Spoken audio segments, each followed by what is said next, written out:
Meanwhile, in that substantive policy book of Sarah Palin, she has an interesting revelation.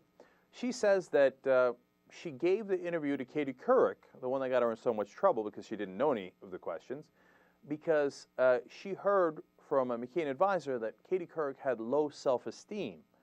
And so she felt sorry for her. She felt pity for Couric and wanted to help assist her out. Now, see, that's what I'm talking about. How can any Republican be so stupid as to believe that? I mean, really, you can't believe that, can you? I mean, because you can say, hey, you know what, the interview didn't work out well for her. You could even say, oh, Couric, she tried to ambush her with questions that were hard. Most of us didn't think they were hard. Maybe you can say that.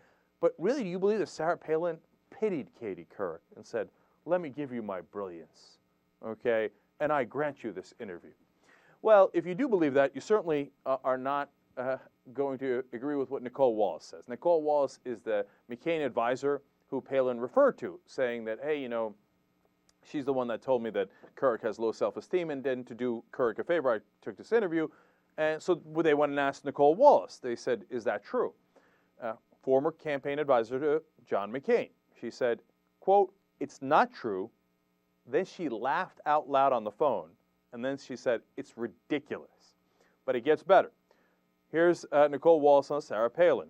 She lacked the knowledge base to stand in front of the press corps that was traveling with her and answer questions. Because of the success of the convention speech, the feeling was that she should be exposed to as many people as possible directly, not through a media filter. The way to do that was to do interviews with the anchors. Meaning, we were scared to death that if she goes to a press conference and they keep throwing questions at her, she doesn't know anything, so she's going to be in a lot of trouble. The best, softest way to do interviews normally is to go sit down with anchors because they keep pitching you softballs. That's a really interesting, comment on the media, by the way. The problem is, Couric, softballs were even too hard for Sarah Palin, and what Couric did right, and to be fair to her, I'm not saying her questions were softballs. She just followed up. All she said was, wait, you didn't really answer the question. Could you, here, I'll try it again. No? Still, bada. Anybody? Right? So, Nicolle Wallace continues and tells you why Sarah Palin did so badly in interviews. She said, the truth is, she refused to prepare for the Couric interview. She refused to engage in any preparation, and it was a disaster. Look, I don't know why you think Nicolle Wallace would be lying, but the apologists on the Republican side, they say, oh, she's disgruntled, a former employee, but she's not. She stayed with the campaign throughout. The McCain people liked her. McCain liked her. She fought hard for the campaign. I saw her on TV many times. We ran the clips. We countered the points that she was making. She's on Team Republican.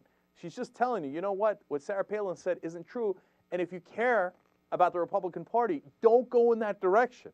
Not only is she ignorant, but she's proud of her ignorance and so arrogant and haughty that she thinks she doesn't have to know anything to run for vice president. Look, if you don't heed Nicolle Wallace's warnings and you believe that Sarah Palin really gave the interview to Couric because she felt pity for her, well, there's nothing I can do to help you. I mean, you live in a whole different world. It ain't the reality-based world. And on your planet, I don't know what the temperature is, but I wish you luck on that planet.